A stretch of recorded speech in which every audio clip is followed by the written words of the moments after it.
It seems like an eternity ago, but on the evening of July 13th, a lone gunman shot at and subsequently injured former president and Republican presidential candidate Donald John Trump. The aftermath of the event produced what will likely become one of the most famous images in modern American political history, with Donald Trump's stern grimace and fist pumped in the air reproduced in what seems like every single major news publication. In the event's aftermath, there was much commentary from both the left and the right respectively that the attempted assassination would effectively seal the deal on the 2024 election, with Trump's energetic defiance in the wake of a shockingly close attempt on his life, contrasting against the feeble and addled image of Joe Biden. But within the course of 2 short weeks, the dynamics of the race changed significantly, with Joe Biden dropping out and passing the torch to Vice President Harris. A move that has once again upended an already tumultuous presidential campaign. Now with some space from the event, it's worth asking what, if any, lasting impact the Trump assassination attempt will have on the election. The short answer is that no, it probably won't have any meaningful lasting effect. But I still think it's interesting and useful to look at history to examine other assassinations, both attempted and successful, and how they ultimately impacted various elections. In the US, the closest allegory would be the 1981 assassination attempt on then-President Ronald Reagan. After delivering an address to a labor union at a DC hotel, a man in the crowd fired 6 revolver shots at Reagan. While he ultimately missed all 6 shots, a bullet ricocheted off the president's limousine, striking Reagan, puncturing his lung, and causing serious injuries. It's unclear what legacy this assassination attempt had on the American political conscience or on Reagan's re-election in 1984. This is probably because the perpetrator had no real political motives. Rather, he was a bona fide nutcase who was obsessed with the 1976 Martin Scorsese film Taxi Driver and thought that shooting the president would somehow impress Jodie Foster. Reagan's re-election in 1984 was also not even remotely close.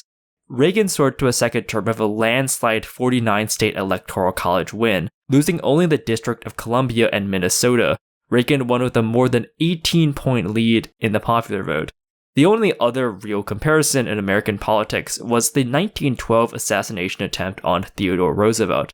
Like with Reagan, the attempt likely had a little impact on that year's election.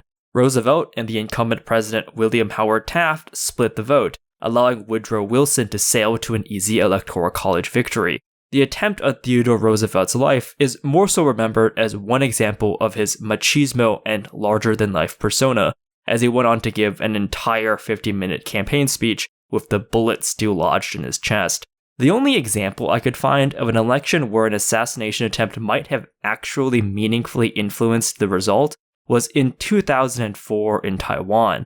On March 19th, the last day of the campaign, President Chen Shui-bian and his Vice President Annette Lu were shot at while riding on the back of a jeep. Ultimately, the bullet missed Chen, instead grazing his stomach and giving him a superficial wound to his abdomen. This kind of close call during a highly contested election is probably the most comparable to the current situation of Trump. Chen would go on to win an incredibly narrow re-election over his KMT opponent, by a razor-thin margin of less than 30,000 votes, or 0.22% of the vote. Because of this extremely narrow margin of victory, many supporters of the Kuomintang have theorized that Chen staged the assassination attempt to generate sympathy with the public and boost his re-election campaign, not entirely unlike the comments that many people on the left made in the immediate aftermath of the Trump assassination attempt. Known in Taiwan as the 319 incident, this entire situation was extremely bizarre for quite a number of reasons. After a year of investigation, the crime was blamed on a man named Chen Yishong, who was found drowned in a harbor less than 2 weeks after the shooting. To this day, no clear motive has ever been given for why Chen shot at the Taiwanese president, leading to rampant speculation from both sides that the shooting was either staged to help the incumbent win re-election, or the shooting was orchestrated by agents of the Chinese Communist Party in order to install a Taiwanese president that was more amicable to their interests. The speculation has no doubt also been fueled by Chen's reputation as a generally corrupt and kleptocratic leader. In 2009, Chen would be sentenced to life imprisonment for corruption charges, including bribery and money laundering. Given the extremely narrow margin of victory and the timing of the shooting, namely being literally the day before the election, it is highly possible that the assassination attempt may have swung the election in Chen's favor. It's not crazy to think that some marginal voters might have either changed their vote or gone out of their way to vote when they otherwise wouldn't have in response to the attempted assassination. The election was followed by widespread protests and lawsuits from the losing KMT side, arguing that the election should have been postponed because of the assassination attempt. Of course, the problem for Trump is that this shooting wasn't on November 4th. It was 3.5 months before Election Day. And as we have already seen, a lot can change very quickly in an election cycle. Perhaps a more interesting question is that of what would have happened if Trump had actually died, and what history can tell us about elections held in the aftermath of high-profile political assassinations. If Trump had actually died on July 13th, it undoubtedly would have been extremely traumatic and destabilizing to an American political system already under strain. It's likely that his death would have led to some degree of political violence, as both the left and the right would have sought to blame each other for Trump's demise. The best comparison we have from recent memory of a high-profile politician in a Western country being assassinated would likely be the 2002 assassination of the Dutch politician Pim Fortuyn. Fortuyn, much like Trump, was a quixotic outsider political figure, portrayed by the media and his opponents as a, quote, far-right populist. Both men rapidly came to political prominence in large part due to their opposition to immigration. Fortuyn, once a Marxist sociology professor, made opposition to immigration, particularly Muslim immigration, his central political issue. It was this staunch anti-immigrant and anti-Muslim sentiment that would ultimately get him killed. Just 9 days before the election, Volkert van der Graaf, a left-wing activist, waited in the parking lot of a radio station while Fortuyn was giving an interview, and then proceeded to shoot him 6 times after he emerged from the building. At trial, van der Graaf stated that Fortuyn's anti-Muslim rhetoric drove him to act in the way he did. In many ways, both Trump and Fortuyn have also bucked the traditional political orthodoxy, something quite common among these outsider populist types. Despite his categorization as being on the far right, Fortuyn always rejected that label. Fortuyn, an openly gay man, had liberal social views on issues like LGBT rights, women's rights, and drug policy, despite his Euroscepticism and anti-immigration views. After his assassination just 9 days before the election, his party, the aptly named Pim Fortuyn List, or the LPF, would go on to become the second largest party in the Dutch House of Representatives, winning 17% of the vote that year. However, with its central leader gone, the LPF lost its way, and the government that formed out of a coalition between the LPF and 2 other center-right parties, in the Christian Democratic Appeal and the People's Party for Freedom and Democracy, dissolved before the end of the year. In January of 2003, new elections were held, with the LPF dropping 18 seats and only winning 5.6% of the vote. At this point, it was clear that the party had no real future without its titular leader, and would officially dissolve 5 years later in 2008. While Fortuyn's party has faded into irrelevance, his key issue of Muslim immigration to Europe has only increased in relevance within the European political discourse.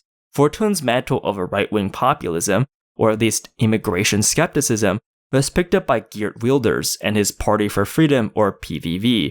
For most of its existence since it was founded in 2006, the PVV was a fairly minor party in the House of Representatives, but that all changed in 2023 when Wilders would go on to win a shock victory in that year's elections, winning 37 seats and 23.49% of the popular vote to become the largest party in the legislature. And it's not just in the Netherlands where opposition to immigration has allowed right-wing populist parties to upset the traditional political order. In 2022, the Sweden Democrats, another anti-Islam, anti-immigration party, became the second largest party in the Riksdag, entering a governing coalition for the first time. In Germany, opinion polling shows that the Alternative for Germany is now the second most popular party in the country. Italy is now led by Giorgia Meloni and her Brothers of Italy party, yet another Eurosceptic anti-immigration party. In both Canada and the United Kingdom, the mainstream center-right Conservative parties have both been weakened politically by more immigration skeptic splinter groups, namely Maxime Bernier's People's Party of Canada and Nigel Farage's Reform UK, respectively. Regardless of what you think about Trump personally, it is undeniable that he's a unique political talent. Trump's personal brand has essentially single-handedly moved the Republican Party away from the Reagan-era consensus on issues like their interventionist foreign policy, social conservatism, and free market capitalism. Trump has softened the party's stance on abortion, removing language from the party platform calling for a national abortion ban. While one of Trump's key economic achievements from his first term was the Tax Cuts and Jobs Act, better known as the Trump tax cuts, Trump has moved away from the Republican orthodoxy on cutting government spending, approving large fiscal stimulus during the COVID-19 pandemic, and has stated that he opposes cuts to Social Security and Medicare. His signature economic policy in his second term appears to be slapping a universal tariff on foreign goods. One of the characteristics that these kinds of outsider populist figures like Fortuyn or Trump have is that they are able to leverage their personal brand to sustain a heterodox political platform that wouldn't be doable by other mainstream politicians. It's not really a surprise that Fortuyn's party and movement completely fell apart without him at the helm. Likewise, it's entirely unclear who, if anyone, within the Republican Party currently would be able to succeed Trump's legacy, even though many politicians have tried to do this with little success. In the 2022 midterm cycle, for instance, the Democrats were able to avoid what was expected to be a complete blowout of an election, largely because Trump-aligned candidates significantly underperformed expectations. People such as Dr. Oz in Pennsylvania, Herschel Walker in Georgia, Carrie Lake and Blake Masters in Arizona, all of whom got on the ballot of Trump's blessing, lost in key races. On the other hand, more normie Republican politicians like Governor Brian Kemp of Georgia or Governor Ron DeSantis of Florida cruised to easy re-election wins. Lee Zeldin, another fairly normal career Republican politician, lost the New York governor's race by only 6.4%, a race that Democrats won by more than 23 points back in 2018. The poor performance of Trump-bad candidates and what was thought to be an easy midterm cycle for Republicans complicates the question of whether it's possible to run the Trump playbook without the man himself at the top of the ticket. The broader question I'm getting at is whether or not there's a viable heir to the Trump movement that could meaningfully have picked up the pieces in the wake of a hypothetical successful assassination. We're currently seeing this play out in real time with J.D. Vance. The standard reasons that go into choosing a vice president is that they will help to win some key state or shore up support with some specific demographic groups. For example, Trump selected Mike Pence in 2016 to shore up his credibility with more traditionally conservative and evangelical Republican voters. As of writing, the current frontrunners for Harris's VP pick are Josh Shapiro, the governor of Pennsylvania, and Mark Kelly, one of the senators from Arizona. Both are from key swing states that Harris needs to win. Unlike Doug Burgum, who would have brought his considerable personal wealth to the ticket, or Marco Rubio, who would have improved support among Hispanics, Vance doesn't really add anything to Trump's ticket politically. The conventional wisdom seems to be that Trump was so self-assured of his victory over Joe Biden that he picked Vance because he believed that Vance would be a viable heir to his movement rather than for any real political benefit in the November election. Even in the short time that Vance has become the VP pick, it's questionable whether or not he'll really be able to carry on Trump's legacy. From his public performances at the RNC and otherwise, it's clear that he really doesn't have the same kind of charisma and dynamism that Trump's voters love about him. I suspect that, like Fortuyn, had Trump been assassinated, the more mainstream elements of the pre-Trump Republican Party would have moved to reassert themselves. The Republican Party would have been forced to scramble to find a new nominee at an open convention.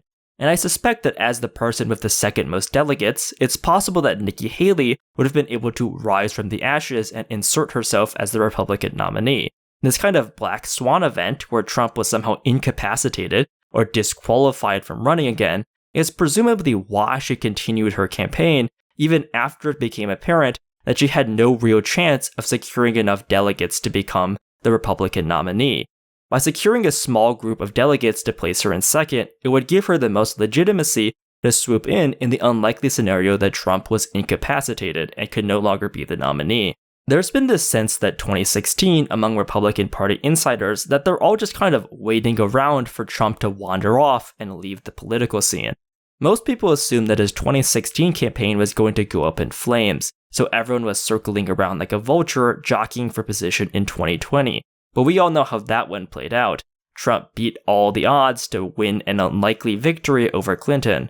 But you can still see elements of the pre-Trump Republican Party hanging around, even if Trump's influence is beginning to crowd them out. Trump, as a 78-year-old man, just as a biological fact, doesn't have that much time left in the political spotlight. His assassination attempt would likely have just accelerated an inevitable existential crisis within the Republican Party to figure out what the party actually stands for.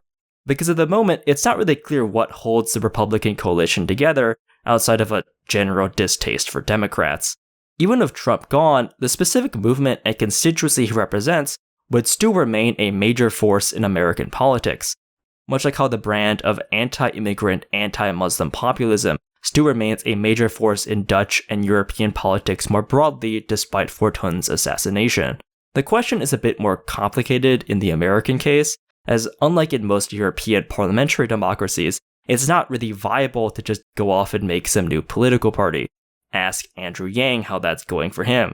It's entirely possible that without Trump's unique personal character, the specific coalition and constituency that he built would fall apart, and we'd see a return to the pre-Trump era political consensus. In all likelihood, win or lose, this will probably be Trump's last election on the national stage, so it'd be an open question to see where the Republican Party will go without Trump as its central figure. A successful assassination would have forced the Republican Party to confront a question they were inevitably going to have to solve anyways. The short of it is that assassination attempts seem to have little lasting impact on elections, and even in extreme cases where one of the candidates does unfortunately die, their legacy and constituency usually gets passed onto some other person or party, at least until the mantle ends up in the hands of a literal trash can.